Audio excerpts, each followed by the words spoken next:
नमस्ते, आप सभी का हमारे चैनल पर हार्दिक स्वागत. എല്ലാവർക്കും നമ്മുടെ ചാനലിലേക്ക് ഹൃദ്യമായ സ്വാഗതം.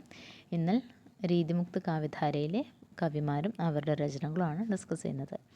അപ്പോൾ രീതിമുക്ത കാവ്യധാര എന്ന് പറഞ്ഞാൽ എന്താണ്? അവരുടേതായ രീതിയിൽ സ്വതന്ത്രമായി കാവ്യരചന നിർവഹിച്ച കവിമാരാണ് രീതിമുക്ത കാവ്യധാരയിലെ കവിമാർ. ഫസ്റ്റ് വൺ ഖനാനന്ദാണ്. ഖനാനന്ദൻ്റെ രചനകളാണ് പ്രേം പത്രിക, പ്രേം സരോവർ, പ്രേം പഹേലി, സുജാൻ ഹിത്, യമുനാ യശ്, ഇഷ്കലത, വജ്രവർണ്ണൻ, ദാൻഖട, കൃഷ്ണ കൗമുദി, ഗോകുൽ ഗീത്. ഇപ്പോൾ പ്രേം എന്ന് വരുന്ന 3 രചനകളുണ്ട്. പ്രേം പത്രിക, പ്രേം സരോവർ, പ്രേം പഹേലി. അതങ്ങനെ ഒന്ന് ജസ്റ്റ് ഒന്ന് ഓർത്ത് വെക്കുക. പ്രേം എന്ന സ്റ്റാർട്ട് ചെയ്യുന്നതുകൊണ്ട് നമുക്കൊരു പ്രേം പഹേലി, പ്രേം സരോവർ, പ്രേം പത്രികയൊക്കെ നമുക്ക് ജസ്റ്റ് ഒന്ന് ഓർത്തെടുക്കാൻ പെട്ടെന്ന് സാധിക്കും.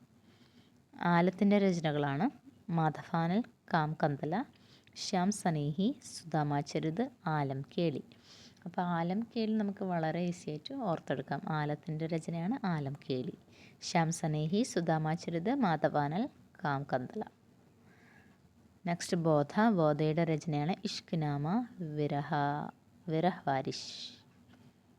അപ്പോൾ ഇഷ്ക്നാമ വളരെ ഇമ്പോർട്ടൻ്റ് ആണ് കേട്ടോ. ഇഷ്ക്നാമ ക്വസ്റ്റ്യനൊക്കെ വന്നിട്ടുണ്ട്. ഇഷ്ക്നാമ ബോധയുടെ രചനയാണ് ഇഷ്ക്നാമ വിരഹ്വാരിഷ്. ഇഷ്ക്നാമ വിരഹ്വാരിഷാണ് കേട്ടോ ബോധയുടെ രചനകൾ. ഇഷ്ക്നാമ വിരഹ്വാരിഷ്. പിന്നെ പ്രമുഖ ലേഖകമായിട്ട് രീതികാലിൻ്റെ പ്രമുഖ ലേഖകമായിട്ട് ഭൂഷൺ പത്മാകർ, ദ്വിജദേവ്, കുൽപതി മിശ്രൊക്കെ വന്നിട്ടുണ്ട്. പക്ഷേ നമുക്ക് ഭൂഷൺ പഠിക്കേണ്ടതായിട്ടുണ്ട്. അപ്പോൾ ഭൂഷൺ അടുത്ത വീഡിയോയിൽ നമുക്ക് ഡിസ്കസ് ചെയ്യാം. അപ്പോൾ ഇന്ന് ഖനാനന്ദ്, ആലം, ബോധ ഇവരുടെ 3 പേരുടെയും രചനകൾ നിങ്ങൾ ജസ്റ്റ് ഒന്ന് നോക്കി വെക്കുക കേട്ടോ. ബോധയുടെ രചനകൾ ഇഷ്ക്നാമ, വിരഹ്വാരിഷാണ് കേട്ടോ. വിരഹ്വാരിഷ്. അപ്പോൾ അടുത്ത വീഡിയോയിൽ കാണുന്നത് വരെ എല്ലാവർക്കും ധന്യവാദ്.